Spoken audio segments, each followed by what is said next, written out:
പശ്ചിമബംഗാളിലെ പരമ്പരാഗത രീതികളെയും ഭക്ഷണ രീതികളെയും ബി.ജെ.പി. അധികാരത്തിൽ വന്നാൽ തകർക്കുമെന്ന മുഖ്യമന്ത്രി മമതാ ബാനർജിയുടെ പ്രചാരണങ്ങൾക്കുള്ള മറുപടി നൽകുകയാണ് പ്രധാനമന്ത്രി നരേന്ദ്രമോദി. നോൺ വെജ് പ്രസാദം അർപ്പിക്കുന്ന പാരമ്പര്യമുള്ള വടക്കൻ കൊൽക്കത്തയിലെ പുരാതനമായ താന്തനിയ കാളിബാരി ക്ഷേത്രത്തിൽ ദർശനം നടത്തിയാണ് പ്രധാനമന്ത്രി തന്റെ നിലപാട് വ്യക്തമാക്കിയത്. വടക്കൻ കൊൽക്കത്തയിലെ റോഡ് ഷോയ്ക്ക് മുന്നോടിയായിട്ടായിരുന്നു ഈ സുപ്രധാനമായ സന്ദർശനം. ബംഗാളിൽ ബി.ജെ.പി. അധികാരത്തിലെത്തിയാൽ മത്സ്യ മാംസ വിഭവങ്ങൾക്ക് നിരോധനം ഏർപ്പെടുത്തുമെന്ന് മമതാ ബാനർജി നിരന്തരം പ്രസംഗിച്ചിരുന്നു. തൃണമൂൽ കോൺഗ്രസിന്റെ ഈ നീക്കത്തെ തന്റെ പ്രവൃത്തിയിലൂടെ തകർക്കാനാണ് പ്രധാനമന്ത്രി ഇപ്പോൾ ശ്രമിച്ചത്. ഈ മാസം 29-ന് രണ്ടാം ഘട്ട വോട്ടെടുപ്പ് നടക്കുന്ന നഗരത്തിൽ റോഡ് ഷോയ്ക്ക് ഇറങ്ങുന്നതിന് തൊട്ടു മുൻപാണ് പ്രധാനമന്ത്രി ഈ ക്ഷേത്രത്തിലെത്തി അനുഗ്രഹം തേടിയത്. 300 വർഷം പഴക്കമുള്ള ഈ ആരാധനാലയത്തിൽ കാളി ദേവിയെ മാ സിദ്ധേശ്വരിയായാണ് ആരാധിക്കുന്നത്. ഇന്ത്യയിൽ നോൺ വെജ് പ്രസാദം നിവേദിക്കുന്ന ചുരുക്കം ചില ക്ഷേത്രങ്ങളിൽ ഒന്നാണ്. ഈ ആചാരത്തിന് പിന്നിൽ ശ്രീരാമകൃഷ്ണ പരമഹംസരുമായി ബന്ധപ്പെട്ട് കിടക്കുന്ന ഒരു ചരിത്രം കൂടെ പറയുന്നുണ്ട്. ബ്രഹ്മാനന്ദ കേശവ് ചന്ദ്രസേനിന്റെ ആരോഗ്യത്തിനായി പ്രാർത്ഥിക്കുന്നതിനിടെ ശ്രീരാമകൃഷ്ണൻ മാ സിദ്ധേശ്വരിക്ക്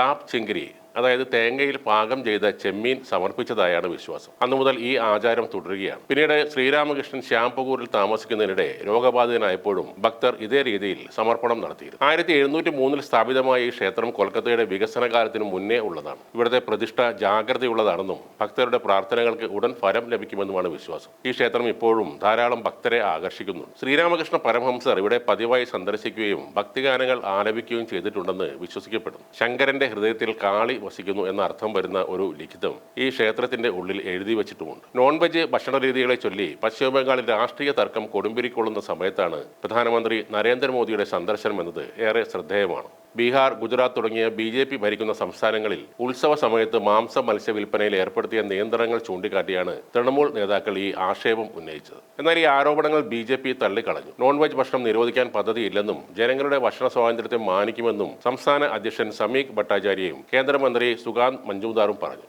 ബി.ജെ.പി. നേതാവ് തെംജൻ ഇന അലോങ് താൻ മാംസം കഴിക്കുന്ന വീഡിയോ പങ്കുവച്ചുകൊണ്ടാണ് മമതാ ബാനർജിക്ക് മറുപടി നൽകിയത്. കേന്ദ്രമന്ത്രി അനുരാഗ് ഠാക്കൂർ ഉൾപ്പെടെയുള്ള നേതാക്കളും പ്രചരണത്തിനിടെ മീൻ കൂട്ടി ഊണ് കഴിച്ചതും ഈ ആരോപണങ്ങൾക്കുള്ള മറുപടിയായിട്ടാണ് വിലയിരുത്തുന്നത്.